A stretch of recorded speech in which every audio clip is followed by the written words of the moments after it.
All right, so let me look at, let's go to part 3 here. Going back to going to market, let me just look at the timing here. Go to market and don't look back. Okay, so this is the other thing that I think is super important, and a lot of us do not really understand this and this is one thing I learned at Microsoft, and I loved it. I remember, I'll give you a story. When I joined Microsoft, and I had the best manager in the world. I've never had a better manager. His name is Eugene Chi. Some of you remember who he is. He is just a magnificent, magnificent person, amazing person there. And my first quota was $66 million, right? And I looked at him and I'm like, $66 million? You gotta be kidding me. I don't know how to do 66 million. And he said, Sherman, that's okay. You know, you have to influence 6,000 partners. You know, and as long as you can get them to sell 1 or 2 more things, great, that's what you can do. So what was the thing that I realized? I realized right quickly, everything at Microsoft is at scale. Everything you should do is at scale. It isn't everything you should do is getting 1 lead or 2 leads or 3 deals or 4 deals. It should be, hey, how do I get 50 leads? How do I get 100 leads? How do I get 500 leads, right, that are going to funnel down and break into it? So the first thing of guidance that I would give to you is really creating a go-to-market strategy where leads at scale is the primary focus. Now, there's a bunch of different ways to do this. Okay, one I would say is spending money on Google Click AdWords, right? Those are great. Facebook is another medium that is very good because the people who are making the decisions are in Generation X, and who's on Facebook? Generation X. Right? There's people that are flirting with Instagram. Not so many people are influencers, and now there's I think a little bit of TikTok going on. So there's different ways of generating leads, right? There's other ways of generating leads. That's from LinkedIn, right? But LinkedIn is actually tough. I love LinkedIn. I love it so much. I really do. But I don't know if there's a spend is right for that thing, right, of LinkedIn. Now, the next tip I would give you, and this is something that I think each and every one of you should be doing. Not many people will do it, but create a monthly industry call, a user group type of call. We used to have tons of user groups back in the day, 5 years ago, before COVID, before that, and they just kind of went away. Our guidance to our partner base here is once a month. We should be doing similar to what we're doing here. So we put on Voice of the Microsoft Partner. Why do we do it? Well, first of all, we want to keep ourselves relevant. We want to build our profile in the base, and frankly, this is how we build our business. And if you've been with us for the past 24 months with these calls, one thing that we don't do is we don't want to sell in these calls. We're really, really careful with this, okay? We're really careful because we want to bring you great content. And if you do want to talk to us, then you'll talk to us. We're a little more organic with that. If you don't want to talk to us, you don't have to call us up. You guys know where I live, where you can contact me. But the main thing is you're creating awareness and you're creating something that makes sense. So and how I would do it if I was in the positions of the Microsoft partners and our guidance we give to our current partner base is, okay, define the top 3 verticals you work in. Very simple. Okay, so let's say it's manufacturing or healthcare, and then find those vertical associations that that are in the area, right? Regional. So there's a manufacturing association of Arizona. There's a manufacturing association of Wisconsin, right? Manufacturing association and join it, okay? And then after you join it, you start networking, because why would you do that, right? Think about this. Why would you join that? Well, you almost have to join it because that's a target-rich environment. Every member of that association, and I say this to everybody, is typically a successful company, right? A successful company, that's actually there to advocate. And then it's all a bunch of manufacturers. Holy smokes, if you specialize in manufacturing, why wouldn't you go there? And then what you start doing, you start inviting those folks to a monthly industry call where you interview people from that industry. You bring great content. You bring things so that you can build your profile as a leader, as a trusted advisor, as somebody who knows what they're doing. One of the beautiful things about working with the 25 partners that we currently work with right now is we get to learn so much from every partner. Right? And we try to put that back out there. We try to help you with these different ideas and concepts, right? So you learn. So as you start building out a monthly industry call, and you start with 7, you start with 8, you start with 9, then you just do it every month. You just keep doing that, right? Doing that. All right. So that's that point. Now, looking at the thing here.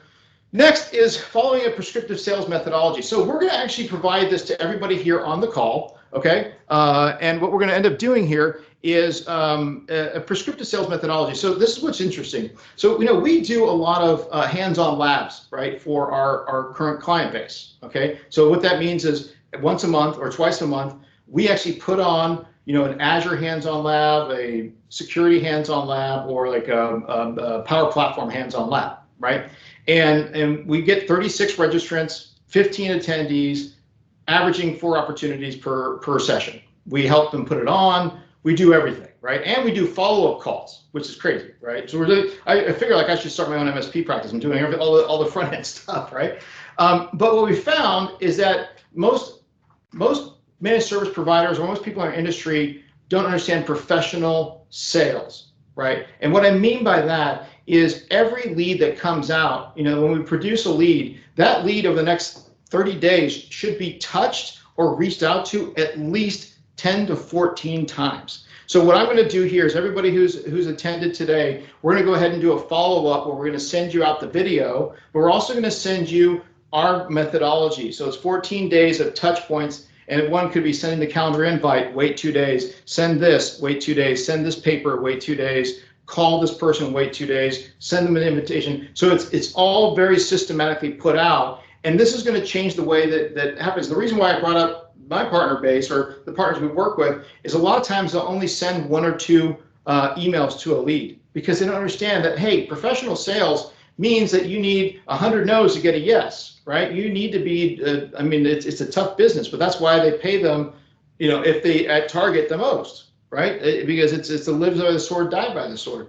So you really want to figure out, okay, and manage all of your people to that. A lot of us in our business, in our industry, have maybe 1 or 2 salespersons that we have, right? And a lot of times you're wondering, well, why haven't they sold anything? Well, you're not tracking the data, right? You're not tracking everything, and you should be. You should be using Microsoft Dynamics, not Salesforce, Microsoft Dynamics to track everything. Okay, now I made up. I made up for my Salesforce revenue. But you should use Dynamics to track everything. And you should make sure that every lead that comes in gets at least 14 points touched down, right? They get touched at least 14 times in the next 30 days. Because the other thing too is you need to understand that most people aren't willing and able to buy today. Okay, but something, they may be tomorrow. I'll give you some metrics on seminar selling. I'll give you something that just blow you away.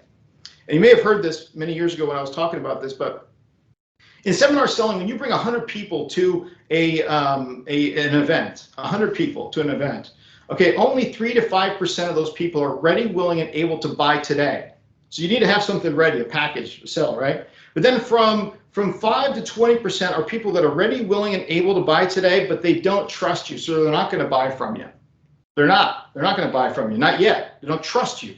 And then from 20 to 100, okay, are people that are just there to figure it out, to learn. Right? So you have to understand that, because every month that changes, because those people from that 5 to 20% next month may be ready. Maybe they're happy or unhappy with their guy or their team or the company they're working with, and now they're like, hey, I want to talk to you, right? So if you don't have something that is going every single month, that you're tracking every single month to build your sales and revenue, and you're doing professional sales, professional follow-up, sending those things, having a methodology in place, you're doing a disservice. You're never going to win. You're never going to scale. Okay, and if you want to build a business, it's all about scale and putting the right pieces in place. Without scale, what are you doing it for? How are you going to grow? We want to grow. We're at 2 million in 2 years. I want to do 10 million in 5 years. I want to do 20 million in 10 years. Why not? Because we can. And you gotta have a belief that you can, but nothing works unless there is scale on that. Now, a couple of last things I'm gonna talk to you about is be the polite. Okay, there's a typo here. Be the most polite pest in the industry and the best. Okay, and what I mean by that. Okay, I'm gonna explain. So, we're always looking to get better, right? We're always doing that in our own business and how we work with our clients. We're always looking to get better, and so we're wondering that we had some partners that were having some trouble with closing some of these appointments that we're getting them, right? And I asked, well, what's the deal? Tell me your sales follow-up process. And they're like, hey, I only sent 2 emails, and it's a crap lead. And I'm like, whoa, okay, hold on a second. Then I started thinking about when I was carrying a bag, okay, when I was in sales, and I've been through the wars, I've been through the trenches, oh my gosh, the transactional sales. But the only reason I was always number 1, number 2, number 3 in every single session. Thank you. In every single session, or not session, but every single thing I was the most persistent. That's what I was. I was the most persistent that was available out there. Okay. And what I mean by that, but I was polite. Okay. But I would always call them up. I remember towards the end of the month, I'd be like, hey, John, hey, just want to let you know my ship is about 100 yards from port. I need some wind to bring it in. Do you think we can get that contract rolling? I think I can get you a small discount on it. Come on, tell me what can we do? Can we do this? Can we make that happen? But man, I'd call them, and I always make sure that I explain to them, what was the deal, what was going on, right? Like, how am I going to help them, right? How am I going to help them solve a problem, right? So that's that. And I think the last point here is, have your clients walk with you. I think I already made that analogy, right? You want your clients to walk with you. You want to show them the promised land. You want to show them why your ideas are better than maybe others, right? What can you do? How can you do it, right? So with that being said, that is our tips for the day. We want to do that raffle here for this. Melody, could you did you able to pull that up and give us a name? So Melody is going to pull up a name and put it in the chat window for one company. And what we're going to do for that company, hold on a second. Oh, I love that, Eric. Thank you. We're going to post a name here. Okay, I think let's see if did we have any fill out? Did you check the Excel spreadsheet to see if in the forms? Mel, if you can you pick a winner and then come back to it? Yeah, give me 1 second. Thank you. All right. So with that being said, I want to wrap this up a little bit. Okay, so we just talked a lot about, like, these are ideas. These are things that are going to help you build your business, simplify. But also we went over Graminar and SlideSense. And what we're going to do is set up a couple calls to do some deep dives with you guys on Graminar and SlideSense as a great opportunity. And think about, maybe we can use that to influence your organization, or influence the package, for you, right? Influence that package. And so, but what I think you should be able to take away from today is, how do you simplify? How do you make a strategy? How do you be specific? How do you find a problem and then go be the #1 potential person in that industry? That's where I think, and I do believe that SlideSense can help you out, right, with Graminar and helping you out. With that being said, I want to turn it back. I just want to bring back in Mayank and Anand here. Just want to bring you back and say thank you very much. Do you have any maybe final thoughts that you'd like to? And I think there are some questions, I think, too, in the chat window. I don't know if you got a chance to answer any of those.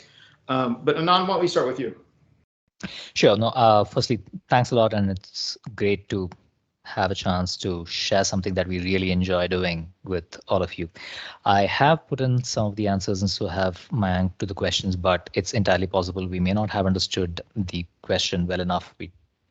Our contact details are out here, and you could just scroll back up to the poll and join us for any of these sessions, but we'd love to answer any other questions that you may have. What we've seen is that partners are able to take what they understand of their client's business and somewhat easily move that into a PowerPoint solution using SlideSense. So I'm hoping this could be an opportunity that is good for you and your clients. Fantastic. Mayank? Yeah, thanks, Sherman. I think it's a great call, and we're really happy that we got an opportunity to present this to the group. And we'll be really happy to answer any further questions or set up detailed calls for demos, etc. Our contact information is out there. Yeah. Fantastic. Now, does anybody here have any questions for me? I have the teams on a smaller window, so it's hard for me to kind of see. I can pull them up here. But before we shut this down, as we're landing the plane pretty well, want to see if there's any questions that I can answer for you. Good, put them in the chat window.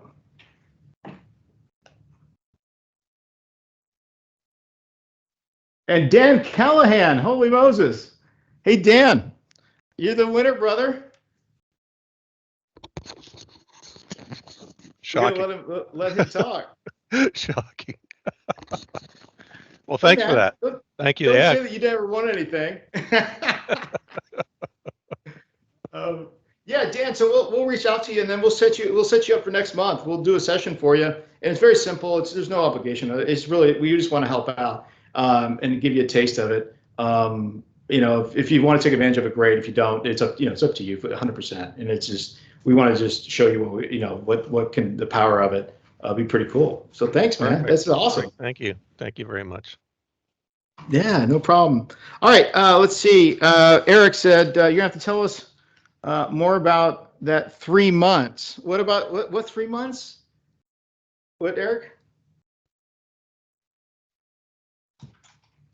So you put it out there real quick that you had to get in the business for a little bit versus on the business. You just kind of kept going. Well, You have to yeah. tell us So we about lost that. Andres Oseguera, one of my Yeah, I proteges. remember Andres.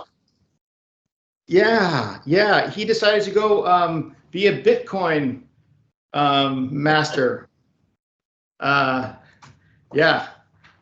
So You'll have yeah, to